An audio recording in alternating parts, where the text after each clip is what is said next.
コマリンレジンです。今回の動画は収縮するレジンを使ってなるべく綺麗にモールド部分を作る方法をご紹介します。今回使用するダイソーのレジン液はサラサラで扱いやすく、硬化速度や応変も修正され仕上がりがかなり綺麗ですが、残念ながら収縮がかなりあります。ダイソーの液は初期のものから全て使用していますが、どんどん欠点が修正されているので、収縮もいずれは改善されるのではないかと思っています。ちなみに一緒に置かれている魔法のレジンは収縮がかなり少ないので、綺麗に仕上げたい方はそちらがおすすめです。ただそちらは粘度がめちゃくちゃ高いので、使いづらいという欠点もあります。私はいつも収縮の少ないレジン液を推奨しているのですが、それでも新しいのを試しに買ってみた時などに、硬化中に縮む液に出会ってしまうことがあります。そんな液でもなんとか綺麗に仕上げる方法はありますので、参考になったら嬉しいです。まず、初心者の気持ちになって何も考えず作ってみます。レジン液に着色剤を入れてよく混ぜます。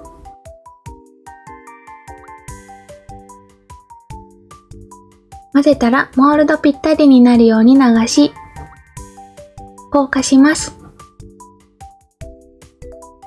さて、収縮しやすい液だとどんな仕上がりになるのでしょうか？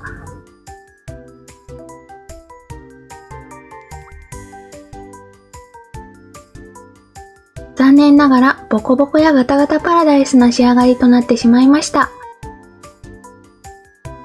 大きく上に沿っていて、このままだとシェイカー加工するのも厳しいですね。それでは同じ液を使って収縮対策をする方法で作っていこうと思います。まず着色剤を混ぜるのですが、先ほどはシリコンブラシで混ぜていたのを今回は超色棒で混ぜています。細いので混ぜるのに時間がかかりますが、気泡が入りにくいです。そして混ぜ終わったら、光が入らないようにカバーをかけて最強放置します。10分以上推奨です。こんな感じで目に見えない細かい気泡が集まり浮いてくるので、ある程度取り除いてから使用します。どんなに小さな気泡でもたくさんあると硬化中に集まって大きな気泡になるので注意が必要です。モールドの角には見えない気泡があるので、一度すべての辺をなぞるようにしましょう。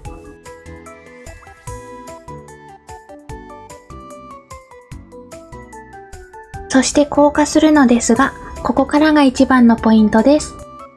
下にライトとレジン台を置いて、その上に作品を乗せ、上下からサンドイッチ効果をします。レジンは一番光が当たっている場所から縮むので、全体から均等に当てることで反りを防ぐことができます。台を置いている理由ですが、ライトから距離がある程度ないと光が通らないからです。さあどうなったでしょうか？先ほどよりだいぶ良くなりましたね。サイドにシワはありますが、修復可能なレベルかと思います。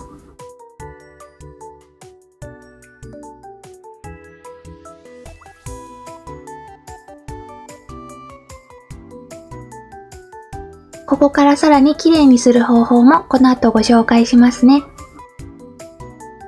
ちなみにこちらは普段私が使用しているレジン液です。収縮がかなり少ない方なので、シワができることの方が稀かなと思います。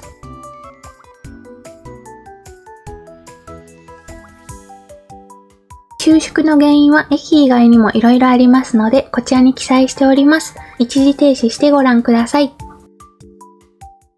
対策して作ったこちらの作品、まだサイドのガタガタが気になりますよね。この段差はコーティング液などを厚塗りしてもごまかせないので、一度しっかり修復する必要があります。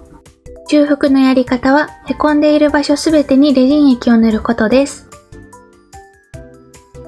何回かに分けて塗り固めます。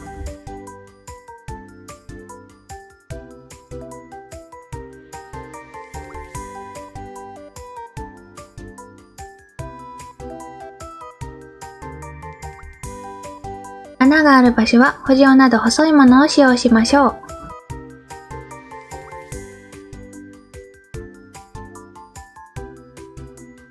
すべて固めたら、ここから頑張って研磨していきます。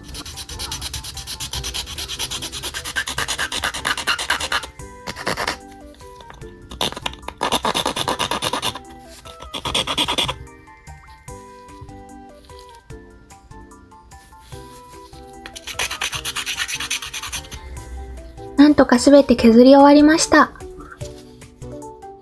粉がたくさんあるので取り除きたいのですが、今回は新しいアイテムをご紹介します。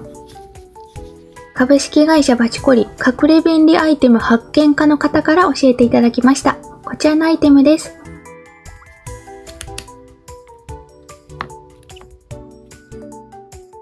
パソコン用品のコーナーにあるアイテムなのですが、モールドの角や細かい部分の粉もしっかり取り除いてくれます。このジェルは使っているうちに色が変わっていき、最後は大変なことになるので、ぜひ試してみてくださいね。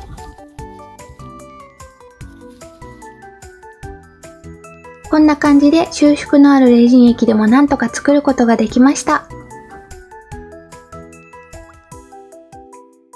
削って濁っている部分はこの後の工程で消えるので、ボコボコだったのはほぼわからなくなるのではないかと思います。